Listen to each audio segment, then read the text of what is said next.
Oh.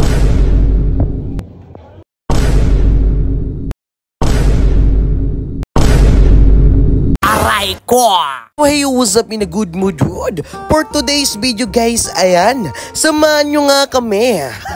Dahil nga to si Kuya Aaron ay nag-aya nga siya magkartimar mga tol. Dahil syempre, kailangan mo rin libre yung sarili mo paminsan-minsan mga tol. Dahil minsan yun din yung magpapasaya sa'yo, yung mga bagay na alam mo naman yung simple lang pero doon mo mararamdaman yung fulfillment na sinasabi nila mga tol. Minsan syempre, kailangan din natin libre mga sarili natin mga tol.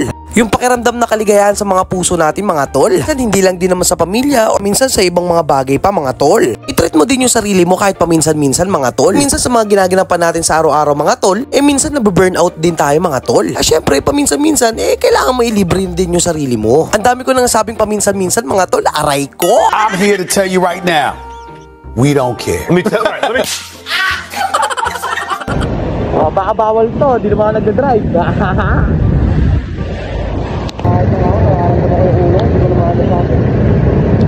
At sa gala nga na ito mga tol, kasama nga natin dyan yung isang vlogger na yun tol. Ayun na naka-e-bike mga tol. Yun, nga pala sila Chimin Jane mga tol. Baka pwede nyo naman po i-follow yung kanilang page mga tol. Kung sakto nga mga tol, nandito na nga kami niya sa Cartimar mga tol. Nga yung mga bagsakan ng mga iba't ibang mga pamorma mga tol. Dito ngayon tayo sa Cartimar. Ha? Ano na? Yung hydroforma. Di ba sinorch mo yun? Kaya kay JJ maganda tol. Ganyan gusto ko eh. Magkano ganyan madam? Yung up tempo nyo po, magkano?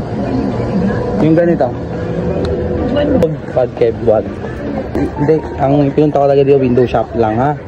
Babe ka lang. Walang bayad ng Gcash sila dito. Pwede na sir, Gcash. Aray. Yan lang yung takas mo.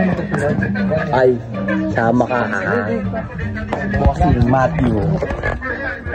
Tukat nga. Ayun. Bor. Ito madam ito. Yan, tsaka yan yung, tsaka yun madam please. Ayaw ma'am, lista nyo na ako. Aray ko. Aray ko.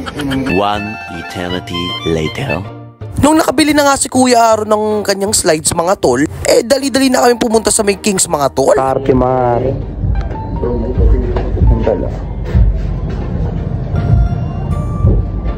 Ang gusto yan tol, lalo pag may pambili. Oh! Panis.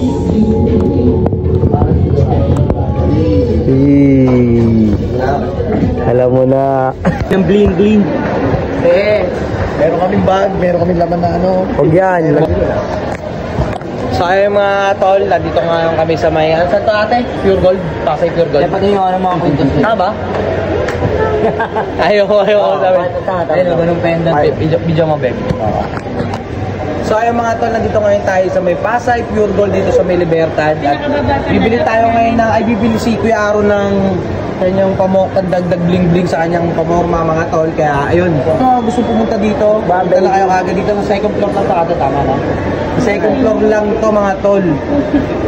Kaya pag bumili kayo dito, may bawas pa yun tol, punta nyo lang si ate, ha? Yun lang mga tol, kaya lagi yung tatandaan, forma is the best. Disclaimer lang mga tol ha, hindi po yan sponsor mga tol ha. Binayaran po namin lahat po ng kinuha namin dyan mga tol. Kung gusto mo naman talaga na magpo-promote ang yung mga product mga tol, DM mo lang ako, matik yan. Open po tayo for collaboration tsaka sa mga business purposes mga tol. Malay mo soon mga tol, maging partners tayo sa business mga tol. After nga namin bumili ng mga earrings mga tol tsaka mga necklace, dali-dali na nga kami nyan umuwi mga tol. So mga tol, uwian na, let's go! Uwian na! Uwi kami pre! Uwi nagar! Home play, bagong home court. Uwi na ba? Uwi na.